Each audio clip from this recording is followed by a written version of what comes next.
My name is John Williams. I am the boys middle director for Tennessee Soccer Club. Yeah, so the middle boys, it's very interesting. We are the link between the academy and the olders. So we are the ones who kind of guide them from kind of enjoying the game, love of the game, into now the players are kind of taking the ownership and then passing them on to where now they're the kind of older guys who start talking colleges and things of that nature.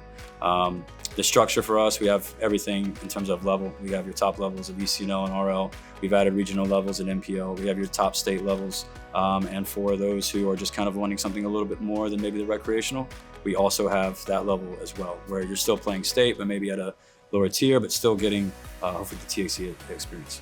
So U13 is when the players start 11v11, so that's across the board. So when they are at U12, they play anything from the hybrid 9v9s to 11v11, maybe playing up. We're now at U13, everybody's 11v11 across the board. It can be a jump because now the field becomes pretty big, and the players who maybe were playing in one size and one element, now all of a sudden it can change. And you can see sometimes players really adapt to that well, maybe the physical side of things, and some players don't. But that's where we have to make sure we are consistent with what we do, and we don't just get trapped with, okay, it's just a bigger player that goes and survives. We want to also have the technical aspects, and that's why we are producing game models. That's why internally in the club we work together to make sure we have a clear curriculum and structure of how we develop, whether it's the top group all the way down to the elite group. If you are within the premier showcase now, MPL, ECNL, RL, and ECNL, you train 3 days a week. If you're the elite, you train 2, because again, that's more of the group coming in that want that little extra from rec, and just making sure that we don't overdo it with them. And then from that, you have tournaments, you have a league season, you keep playing.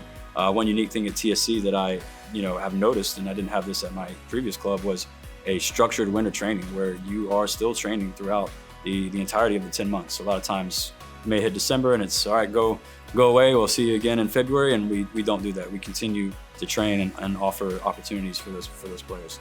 And then as we get to the spring, it's kind of rinse and repeat. We're back to the spring season, the tournaments and all that throughout that winter and the spring as well. We have the evaluation process. We do it internally with the club, and each coach also is supposed to meet with one-on-ones. We have the evaluations through play metrics, and then also just some external documents that we use as well. So that way a player can get a nice feeling of where they are. If there's any player movement that needs to happen, it can happen. And then we basically just go into the spring, go through the league schedule, the tournaments. And by the time we get to tryouts, we should have a nice 10-month data collection of the player and how they've grown, throughout the process of their development. A lot of times people want it to be linear. It's not always linear. Sometimes it can go and then plateau. It can go down and go back up, and we want to make sure we navigate that for the families. Yeah, so a lot of boys' success, the 13s and 14s, again, is that middle groundwork. But one of the things that we are is that first footprint into Nashville FC, and we've had a great connection ever since Nashville FC has come into the area. Our players fill their rosters. We've had players that have gone on to them and then moved on to full U.S. Youth National Team status. Currently, in those age groups, there's always ID camps through the national team that we still continue to send players to. We have 4 2011s that just went recently, and 1 that went on to that regional level as well. Just internally as well, we have multiple teams that qualify for the postseason play through ECNL and RL. We also have teams that might double up and also qualify in terms of State Cup. So we are excited about what we're doing. We hope to continue to grow it and continue to push these players into those high tiers.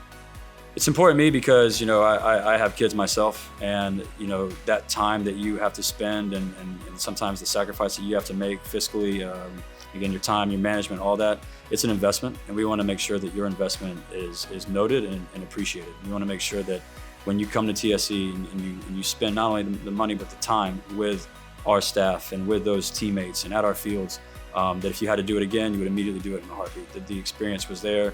You felt like your son was in a good, safe place. He's developing as a person and as a player, and hopefully as a parent, that's exactly what you want. Excellence.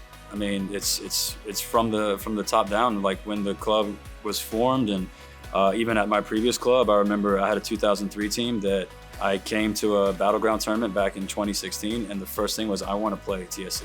That was something that I knew because the club has that prestige, it has that excellence, and it's earned too. It's through countless years of work that the club has gotten to where they are, and we are ready to take it to that next level.